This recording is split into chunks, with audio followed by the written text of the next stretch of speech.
एक बार की बात है, एक आदमी था जिसकी 3 बेटियां थी। जब राजा ने युद्ध के लिए सैनिकों को बुलाया तो उस व्यक्ति के पास भेजने के लिए कोई पुत्र नहीं था। जब वह बैठ गया और विचार करने लगा कि क्या करना है, तो उसकी सबसे बड़ी बेटी उसके पास आई और पूछा, आप क्या सोच रहे हैं पिताजी? उसने उत्तर दिया, मुझे अकेला छोड़ दो बेटी। राजा ने युद्ध में जाने के लिए सैनिकों को बुलाया और मेरे कोई पुत्र नहीं है। मेरे पास केवल तुम हो जिसे मैं युद्ध में नहीं भेज सकता। इस पर उसने जवाब दिया, मेरी शादी किसी से करा दो। बाद में दूसरी बेटी ने भी यही जवाब दिया। हालांकि सबसे छोटी बेटी ने उत्तर दिया, चिंता मत करो पिताजी, मैं युद्ध में जाऊंगी, मेरे लिए एक वर्दी बनवाओ और मेरे बाल काट दो ताकि किसी को पता ना चले कि मैं एक लड़की हूँ। फिर मुझे अपना घोड़ा और हथियार दे दो। उसके पिता ने वैसे ही किया जैसा उसने अनुरोध किया था और वह घोड़ा के अन्य युवकों के साथ चली गई। जिस किसी ने भी नए युवक को देखा वह आश्चर्यचकित रह गया और वह चलते गए। संयोग से उसी दिन राजा ने अपने ही पुत्र को कुलछेद द्वारा खाने के लिए शहर से बाहर ले जाने का आदेश दिया था। हर साल कुलछेद आता और कई लोगों को निगल जाता। एक दिन कुलछेद ने कहा, यदि तुम नहीं चाहते कि मैं फिर कभी वापस आऊं तो मुझे राजा के पुत्र दे दो। और इसलिए वह राजा के बेटे को कुलछेद के पास ले आए। जब लड़का नगर के बाहर था तो नगरवासियों ने कुलछेद को उससे निकलने के लिए दौड़ते हुए देखा और वह सभी इतने भयभीत थे, किसी ने भी उसकी सहायता के लिए जाने के बारे में नहीं सोचा। परंतु लड़की ने अपनी कृपाण निकाली और कुलछेद को मार डाला और राजा के बेटे को बचा लिया। कुलछेद के मारे जाने की खबर तुरंत राजा तक गई तो इतना खुश हुआ कि उसने भोज और बंदूक की सलामी का आदेश दिया। जब वह युवक राजा के बेटे के साथ महल में दाखिल हुआ तो बेटे ने फुसफुसा कर कहा, मेरे पिता तुम्हें एक राज्य देंगे, लेकिन केवल उनका घोड़ा मांगो, क्योंकि वह हमारी तरह सोच और बात कर सकता है। जब वह राजा के पास पहुंचे तो उसने पूछा, आप इनाम के रूप में कौन सा राज्य लेना चाहेंगे? युवक ने उत्तर दिया, मेरी एकमात्र इच्छा युद्ध में ना जाना है। ठीक है, राजा ने कहा, मैं खुशी से तुम्हें सैन्य सेवा से मुक्त कर दूंगा, लेकिन तुम्हें कौन सा राज्य चाहिए? ठीक है, अगर सचमुच मुझे कुछ देना चाहते हैं तो मुझे वह घोड़ा दे दो जिस पर तुम बैठे हो। हालांकि राजा ने इनकार कर दिया और इसलिए वह युवक चला गया। राजा के बेटे ने युवक का पीछा किया और जब लोगों ने पूछा वह कहाँ जा रहा है तो उसने उत्तर दिया, मैं अपने नए पिता के साथ जा रहा हूँ। उसने उसने मेरी मेरी जान जान बचाई। बचाई और अब वह मेरे लिए पिता मूल्य है। मेरे असली पिता मेरे अधिक परवाह नहीं करते, उनके लिए अपने पुत्र से अधिक उनका घोड़ा है, तो मेरे लिए प्रस्थान करना ही अच्छा है। जब राजा ने अपने बेटे की बात सुनी तो उसने अपना मन बदल लिया। वह उस युवक के लिए घोड़ा ले आए, उस पर एक सुनहरी काठी रख दी। वह युवक, हालांकि वह वास्तव में एक लड़की थी, हम उसे यही कहेंगे, घोड़े पर सवार हुआ और दूसरे राज्य की ओर चला गया। जब वह वहां पहुंचा तो उसने एक खंदक के सामने लोगों की भीड़ खड़ी देखी। युवक ने घोड़े से दूर से भीड़ देखी और अपने मालिक से पूछा, है प्रभु, क्या आप देख सकते हैं वह क्या कर रहे हैं? मैं उन्हें ठीक से देख सकता हूँ, लेकिन मैं समझ नहीं सकता कि ये क्या हो रहा है। घोड़े ने उत्तर दिया, राजा ने यह खाई इसलिए खुदवाई क्योंकि वह अपनी बेटी की शादी उससे करना चाहता है। जो ये व्यक्ति अपने घोड़े के साथ खाई पूछ सकता है और से पकड़ सकता है, वह राजा की बेटी को अपनी पत्नी बना सकता है।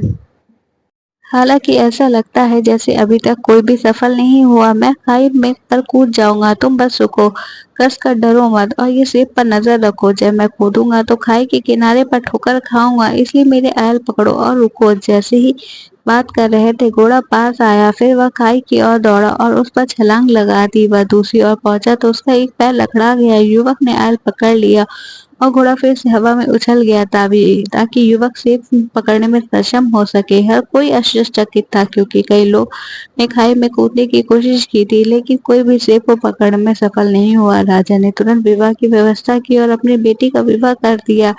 जब विवाह समारोह समाप्त हो गया तो दूल्हा और दुल्हन सोने चले गए। हालांकि वे दोनों लड़कियां थीं। अगली सुबह जैसी प्रथा मैं पत्नी से पूछा गया, उसने रात कैसे बिताई? कुछ नहीं हुआ, उसने जवाब दिया। दूसरी और तीसरी रात भी वैसे ही थी। दरबार में लोगों ने फैसला किया उन्हें उस युवक को मार डालना होगा, लेकिन किसी ने उन्हें उस पर दया आ गई। मुझे पता है कि क्या करना है, एक दरबारी ने कहा, हम उसे लकड़हारे के पास भोजन लेने के लिए जंगल में भेज देंगे। जंगल में एक कुलछेद है जो आएगा और उसे खा जाएगा। हालांकि दूल्हा दरवाजे के पीछे खड़ा था और उसने सब कुछ सुन लिया।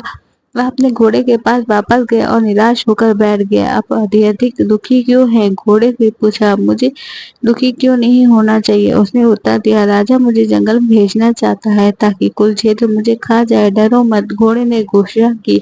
उसका भोजन ले जाने के लिए एक गाड़ी और बैलों का एक टीम के लिए पूछो और मैं तुम्हें बताऊंगा जब हम वहां पहुंचेंगे तो क्या करना है। थोड़ी देर बाद ससुर ने युवक को बुलाया और उससे कहा, जंगल में जाओ और लकड़हारे के लिए कुछ खाने के ले आओ। ठीक है, युवक ने उत्तर दिया, लेकिन मुझे भोजन ले जाने के लिए गाड़ी की आवश्यकता होगी। अंत उन्होंने उसे वह दिया जिसकी उसे आवश्यकता थी और वह चला गया। रास्ते में घोड़े ने उसे समझाया, जब हम जंगल के बीच में पहुंचे तो बैलों में से एक को छोड़ दो और लकड़हारे को बुलाओ। कुलक्षेत्र तुम्हारी बात सुनेगा और तुम्हें खाने के लिए दौड़ेगा, लेकिन चिंता मत करो, उसे पकड़ लो, इसे कान से पकड़ के जुए में डाल दो। घोड़े ने अभी अपनी बात पूरी ही की थी कि उन्होंने खुद को जंगल के बीच में पाया। युवक ने एक बैल छोड़ा और लकड़हारे को बुलाया। कुलछेद ने उसे पुकारते हुए सुना और उस पर हमला कर दिया, लेकिन युवक ने उसे कान में से पकड़ लिया और बैल के स्थान पर जुए में डाल दिया ताकि वह शीघ्रता से राजा के पास लौट आए। जब नगरवासियों ने कुलछेद को जुए के नीचे देखा तो वह भयभीत हो गए और अपने घरों में छिप गए। फिर घोड़े ने युवक से कुलछेद को छोड़ने के लिए कहा, जो उसने किया। दूल्हा और दुल्हन फिर से एक दूसरे के साथ सोए, लेकिन दुल्हन ने स्वीकार किया कि उसने उसी रात बिताई थी उस जैसे उसने दूसरों के साथ बिताई थी। इस बार दरबारियों ने कहा, हम उसे उस जंगली घोड़ों के पानी पिलाने के लिए भेजेंगे जो सभी जीवित प्राणियों को खा जाती है, वह उसे भी खा जाएगी। युवक ने फिर से सब कुछ सुना और निराश होकर अपने घोड़े के पास लौट आया, जिसने उससे पूछा कि वह इतना उदास क्यों है। युवक ने बताया, मैं कुलछेद से बच गया, लेकिन अब मुझे उस घोड़ी के पानी पिलाना जो सभी जीवित प्राणियों को खा जाती है। डरो मत, घोड़ी ने कहा, वह मेरी माँ है, बस राजा से 2 बाल्टी शहद मांग लो। थोड़ी देर बाद राजा ने उसे बुलाया और घोड़ी को पानी पिलाने को कहा। फिर युवक ने शहद की 2 बाल्टी मांगी तो उसने प्राप्त कर ली और अपने घोड़े के साथ चल दिया। रास्ते में घोड़ी ने उससे कहा, जब हम कुएं पर पहुंचे तो 2 बाल्टी पानी निकाल लेना, 2 बाल्टी शहद कुएं में डाल देना, सब कुछ अच्छी तरह मिला देना, फिर अपनी काठी पास सिर में लटका देना ताकि घोड़ी देख सके। यह एक ऊंचे पेड़ पर चढ़ जाएगी। जब घोड़ी आएगी तो वह पानी पिएगी, सुनहरी काठी को देखेगी और कहेगी, इतना मीठा पानी और इतनी सुनहरी काठी, मुझ पर बैठने और मेरे साथ खेलने के लिए एक इंसान की जरूरत है। तुम चिल्लाओ मैं यहाँ हूँ, लेकिन मुझे डर है कि तुम मुझे खा जाओगे। वह कहेगी, नहीं, मैं ऐसा नहीं करूंगी। और आप जवाब दोगे, घोड़े ने मेरे सिर की कसम खाए, वह मेरे सिर की कसम खाएगी और फिर तुम नीचे उतर कर उस पर चढ़ सकते हो। कहानी अच्छी लगी हो तो लाइक